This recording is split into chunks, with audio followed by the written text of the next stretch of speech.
اس نسبت کی عزت کرنا، اس کا نام بھی ایمان ہے۔ ہم نے دونوں صحابہ سب کو مانا، حضرت علی کو مانا رضی اللہ تعالی، لیکن مانا چوتھے درجے میں۔ امت میں سب سے پہلا نمبر ہے ابو بکر صدیق کا، اور یہ حضرت علی خود فرماتی ہے، پھر حضرت عمر کا، پھر عثمان کا، اور پھر حضرت علی المرتضی کا۔ ہر ایک کو اپنا مقام دیا۔ اسی طریقے اہل بیت کا معاملہ آیا۔ اہل بیت کا مصداق میں بتا چکا ہوں، پیغمبر کی ازواج مطہرات یہ قرآنی اہل بیت ہیں۔ پیغمبر کے نسبی رشتہ دار جن کو ایمان کی توفیق ہوئی وہ نسبی اہل بیت ہیں، اور پیغمبر کا مسئلہ ماننے والے، قیامت تک مشن کے خادم، وہ نبوت کے اہل نبوت اور نسبت نبوت کے، مشن نبوت کے اہل بیت نبوت میں آتے ہیں۔ تو اہل بیت کا معاملہ آیا، اس میں بھی انہوں نے غلو کیا، 4 کو اہل بیت قرار دیا اور باقی سب کا انکار کر دیا۔ ازواج مطہرات کا انکار کیا، ایک حضرت فاطمہ کا نام لیا، پیغمبر کی 3 بیٹیوں کا بھی انکار کر کے، آگے ان کی اولادوں کا بھی انکار۔ یہ کیا ہے؟ افراط و تفریط۔ اور ہم کہتے ہیں نہیں، صراط مستقیم نام ہے راہ اعتدال۔ راہ اعتدال، صحابہ، اہل بیت، جس کا نام بھی آئے، ایمان کا مقام یہ ہے کہ دل میں ٹھنڈک محسوس ہو، مٹھاس معلوم ہو، اور ایمان تازہ ہو جائے۔ میرے نبی کے صحابہ کا نام آئے، پیغمبر کے رشتہ داروں کا نام آئے، پیغمبر کی ازواج مطہرات کا نام آئے، تو یہ نعمت اللہ نے دی ہے حقیقی اہل سنت کو، جو ما انا علیہ و صحابی کے منہج پہ ہیں، ان کو دی ہے۔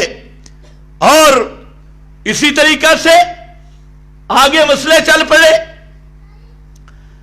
پھر امت میں 2 گروہ پیدا ہو گئے۔ ایک گروہ وہ جو کہتے ہیں قرآن سمجھ ہی نہیں آتا،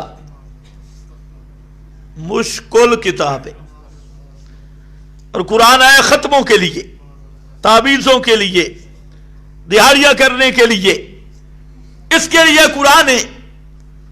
اس نے جہاں تک قرآن کو معطل قرار دے دیا، اور دوسری پارٹی وہ نکلی پرویزیوں کی، نیچریوں کی۔ انہوں نے قرآن کو بچوں کی کتاب بنا ڈالا، کہ جس کو کسی چیز کا کوئی پتہ نہیں، کسی مدرسے میں پڑھا نہیں، نہ عربی گرامر سے واقف، نہ عربی بلاغت سے واقف، اور جو کچھ اردو میں دیکھا اور جو اس کے ذہن میں بات آئی، اس کو اس نے اللہ کی ذمہ لگا کے ہر ایک کو کھلی اجازت دے دی، اور جو جس کے ذہن میں آئے اسی کو مراد الہی قرار دے دیا۔ یہ بھی گمراہ، وہ بھی گمراہ، آج تک اسی طرح ہے۔ یہ باطنیہ فرقہ سے کام شروع ہوا، امت میں ایک گمراہ فرقہ گزرا، انہوں نے کہہ دیا کہ قرآن کے جو معنی سمجھ آ رہے ہیں یہ ہے ہی نہیں، ان کو تو امام ہی سمجھ سکتا ہے۔ پھر اسی سے آگے اصول کافی میں لکھا ہے کہ قرآن کا فہم یہ امام زمانہ ہی سمجھ سکتا ہے قرآن کو، امام کے بغیر قرآن سمجھ ہی کوئی نہیں سکتا۔ اسی چیز کا آگے لکمے بنے، کسی نے کہا اکابر، کسی نے کہا پیر، کسی نے کہا گدی نشین، یہ لائن چل پڑی۔ اور دوسری طرف وہ نیچری شیطان اور پرویزی، انہوں نے اپنے عقل کے تابع قرآن مقدس کی من مانی تفسیریں کی اور تحریفیں کی، اور جو ان کے ذہن میں آیا یا لغتیں لے کر بیٹھ گئے اور لغت کی ڈکشنریاں لے کر بیٹھ گئے اور اپنے فہم کو قرآن قرار دیا. ہم کہتے ہیں نہیں، اہل سنت جو حقیقی اہل سنت ہے، رائے اعتدال یہ ہے کہ سب سے اول حجت اللہ کی کتاب ہے، سب سے اول برہان اللہ کی کتاب ہے، اور قرآن مقدس کا معنی اور مفہوم جس طرح قرآن لفظوں کا نام ہے اسی طرح قرآن معنی کا بھی نام ہے. قرآن کہتے ہیں النظم الدال علی المعنی، وہ نظم جو معنی پہ دلالت کرنے والی ہے، بامعنی نظم. تو قرآن کے لفظ جس طرح محفوظ ہیں 14 صدیوں میں، اسی طرح قرآن کا معنی بھی محفوظ ہے. تو قرآن کا معنی وہی کریں گے جو صحابہ نے کیا، وہی کریں گے جو تابعین نے کیا، تبع تابعین نے کیا، اور وہ معنی سمجھ آنے والا. جہاں تک عقائد کا مسئلہ ہے اور نظریات کا مسئلہ ہے، اس کو تو قرآن مقدس نے قابل تفسیر چھوڑا ہی نہیں، ایسا بیان کر دیا کہ کسی دوسرے بیان کی ضرورت ہی نہیں رہتی. اور جو قرآن کے وسیع و عریض علمی مقام ہے، اس کی دقت ہے، اس کے نکات ہیں، اللہ نے اس کو ایسا گہرا کر دیا کہ جس کا جتنا ظرف ہوگا، جتنی قابلیت ہوگی، وہ قرآن کے موتی قیامت تک نکالتا رہے گا. لیکن جو عقائد کا حصہ ہے، جس پہ مدار ہے نجات کا، ایمان کا مسئلہ ہے، اس کو اللہ نے ایسا عام فہم کر دیا کہ دیہاتی بھی سمجھے، شہری بھی سمجھے، پڑھا لکھا ڈاکٹر بھی سمجھے، اور ان پڑھ گدھا ریڑھی والا بھی اس مسئلہ کو سمجھ لے. تو اصل راہ اعتدال یہی تھی. قرآن کا مقصد ایمان کی اصلاح تھا، عقائد کی اصلاح تھا.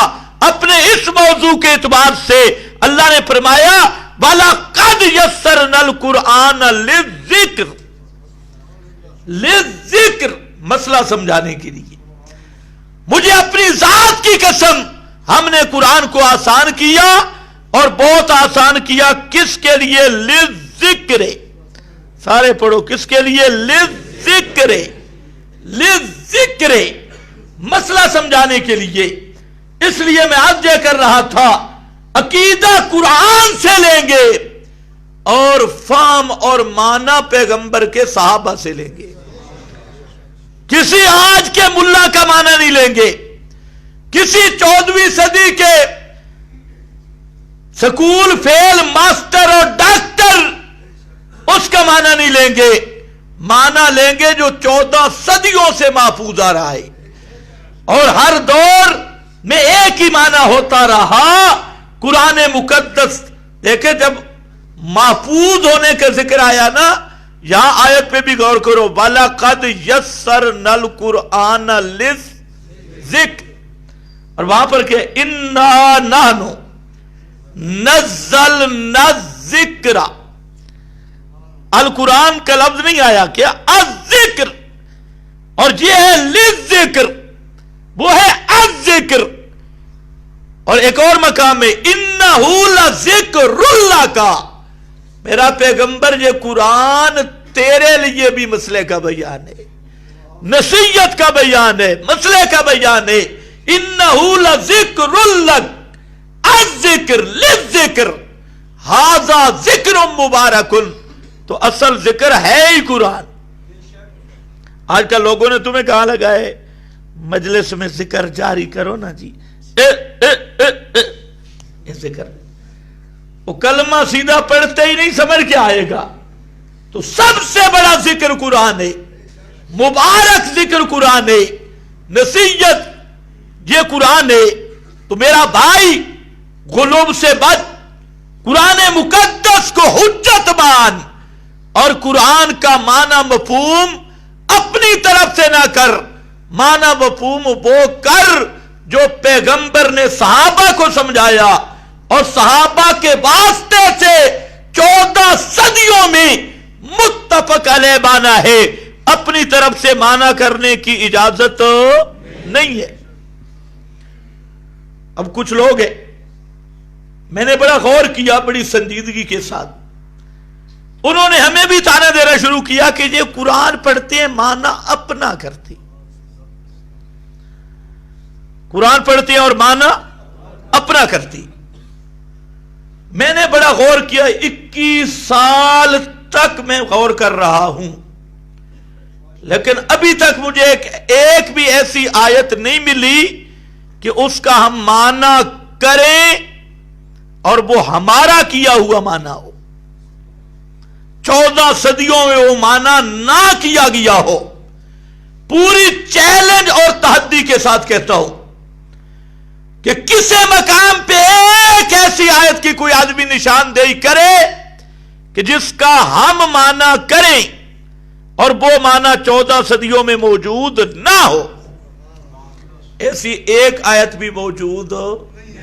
اور جو لوگ ہمیں کہتے ہیں نا اپنی طرف سے مانا کرتی، ان کا میں بتا دیتا ہوں،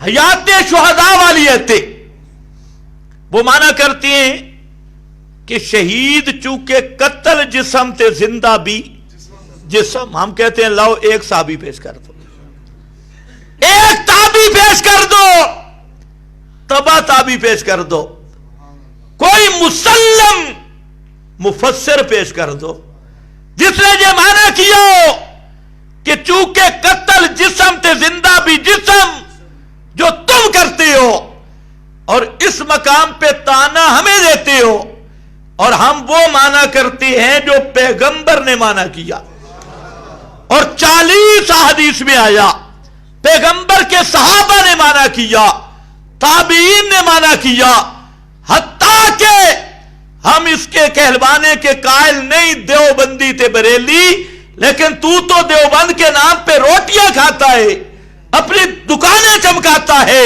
دیوبند کا بانی نانوتوی صاحب حضرت نانوتوی نے بھی وہ مانا کیا جو ہم قوم کے سامنے مانا کرتی ہے۔ تجھے تو جہاں حضرت نانوتوی بھی چھوڑ گئے، جو دیوبند کے بانی ان کو مانتا ہے، اٹھا عجم باربعین، حضرت نانوتوی نے صاف لکھا، قرآن نے شہید کو زندہ کہا مگر جسم شہید کا مردہ ہے، جسم شہید کا مردہ، یہ لفظ بولا مردہ ہے، اور ساتھ لکھا اربعہ شہداء اور مومنین کا ان اجسام کے ساتھ کوئی تعلق نہیں ہوتا۔ اور یہی بات علامہ انور شاہ صاحب نے لکھی مشکلات القرآن صفحہ 13 پہ، مانا حیات نس کہ تعلق روح بدن است بدر قبر تعلق روح بدن اصلا نیست۔ حیات دنیاوی کا معنی یہ ہے کہ روح کا جسم سے تعلق ہو، اور در قبر، قبر کے اندر روح کا جسم کے ساتھ کوئی تعلق نہیں ہوتا۔ یہ مشکلات القرآن ہے، اگر وہ نہیں مانتا شاہ عبدالعزیز نے کیا، تفسیر عزیزی اٹھا یہی معنی کیا، ہمیں دیتے ہیں تانا، یہ معنی اپنا کرتے ہیں جی، ہم جو معنی کر رہے ہیں یہ معنی 14 صدیوں سے آ رہا ہے کہ شہید کی زندگی کہاں کی ہے؟ جنت الفردوس کی، جنت کی زندگی قیامت تک شہید کی روح جسم میں آتی نہیں، اور یہ جسم کب زندہ ہوگا؟ شہید کا بھی قیامت والے دن، قیامت کے دن روح آئے گی۔ یہ معنی رسول اللہ صلی اللہ علیہ وسلم نے کیا، صحابہ نے کیا، تابعین نے کیا، مفسرین میں ابن جریر کو لے لو، ابن جریر سے لے کے روح المعانی تک سب نے، حتیٰ کہ جہاں بابا سیوطی بھی کرنے پہ مجبور ہو گیا کہ یار شہیدوں والی ایتوں کا مطلب یہ ہے کہ ان کی روح جنت میں زندہ ہوتی ہے۔ اب میں پوچھتا ہوں مانا اپنا کون کرتا ہے؟ یہ قرآن پڑھتے ہیں مانا اپنا، ہم اس پہ لعنت کرتے ہیں جو قرآن کی تعریف کرے اور قرآن کے معنی بدلے۔ اب تم نے مانا کیا قتل چوکے جسم تے زندہ بھی اے مانا سانو چاہیے ذرا کٹ. یہ مانا پیغمبر نے کیا، صحابہ نے کیا، تابعین نے کیا، تبع تابعین نے کیا؟ جرأت سے بولو کسی مفسر نے کیا؟ نہیں. پیچھے ایک اجتماع پر میں نے کہہ دیا، میری عادت نہیں ہے، میں بیان کچھ اور کر رہا تھا. شیخ القرآن مولانا محمد طاہر رحمت اللہ علیہ ان کے متعلق بتانا چاہتا تھا، تو درمیان میں ایک بات نکل گئی کہ میں نے کہا کہ میں نے تقریباً 450 تفسیریں دیکھی ہیں. مولویوں کے پیٹ میں بڑی پیڑ پڑی، کیونکہ ان بیچاروں نے 400 دیکھی ہوں تفسیریں، انہیں نام ہی نہیں آتا. اگر ساری زندگی رٹے لگے ہیں تو 400 تفسیروں کا نام ہی میرا خیال ہے یہ نہیں پڑھ سکیں گے، ورنہ نام پڑھنے کے لیے بڑی محنت کرنی ہوگی. تو بڑا جی 400 تفسیریں ہیں کہاں؟ میں نے کہا میرے پاس آ جاؤ، میں آپ کو دکھاؤں کہاں ہیں. ان کو یہ بھی نہیں پتا کہ 400 تفاسیر میں ایک تو ہے حقیقی اہل سنت کی تفاسیر، اس کے علاوہ جتنے مذاہب باطلہ ہیں انہوں نے بھی تفسیریں لکھی ہیں. بریلویوں کی تفسیریں ہیں، ضیاء القرآن ہے، تبیان القرآن ہے، نعیمی ہے، نعیمی 2 ہیں، ایک نعیم الدین مراد آبادی کی، ایک احمد یار گجراتی کی 22 جلدوں کے قریب وہ ہے، سعیدی ہے، کاظمی ہے. شیعہ تشیع کی اتنی تفسیریں ہیں کہ تمہارے وہم و گمان میں نہیں. قادیانیوں کی تفسیریں ہیں، اہل حدیثوں کی تفسیریں ہیں. یہ تو احتیاطاً میں نے 450 کہہ دیا، اگر پورا اکاؤنٹ سے حساب کیا جائے تو 400 سے بھی بڑھے گی. تو خیر، میں آپ کے سامنے یہ عرض کر رہا تھا کہ آپ ذرا آہستہ بول رہے ہیں بھئی شاید میں تو کہیں تفسیریں چون نکل ہی آوے، اور پورے جرأت کے ساتھ بولو کسی مسلم مفسر کی تفسیر میں موجود نہیں. تفسیریں دیکھ کے کہہ رہا ہوں، نہیں. اس آیت کا کسی نے بھی یہ مانا نہیں کیا. سجودی تک وہ مانا کر گئے جو ہم کر رہے ہیں. اور دوسرا کیا جھگڑا ڈالتے ہیں جی مردہ دے سونا والا مسئلہ. یہ مماتی قرآن پڑھتی ہیں اور مانا اپنا کرتی ہیں. میں نے کہا اپنا یہ مانا تو پیغمبر کے سامنے فاروق اعظم نے کیا. اٹھا مسند احمد اور فرماتے ہیں تکلم اجسادا لا ارواح فیہا وَقَدْ قَالَ اللَّهُ إِنَّكَ لَا تُسْمِعُ الْمَوْتَى. بدر 2 ہجری میں ہوا، 13 سال مکہ، 15ویں سال نبوت کے. حضرت فاروق اعظم کی بات کا خلاصہ مفہوم یہ بنتا ہے کہ اللہ کے محبوب ہمیں تو قرآن سے مسئلہ یہ پڑھایا نہیں سنتے، اور آج ان سے پھر بات بھی کر رہی ہے. تو یہ کس نے کہا؟ حضرت فاروق کے آگے اللہ کے محبوب نے نہیں کہا فاروق اعظم تو نے تو قرآن ہی نہیں سمجھا. قرآن نے کب کہا ہے مردے نہیں سنتے؟ تو نے تو آیت کا معنی غلط کیا ہے. یہ معنی نہیں ہے، بلکہ یہاں تو سما ناپے کی نفی ہے، اسما کی نفی ہے، سما کی نفی نہیں. اللہ کے پیغمبر نے فاروق اعظم کے اس معنی کی تقریر فرما دی، حالانکہ پیغمبر کا منصب تھا اصلاح کرنا.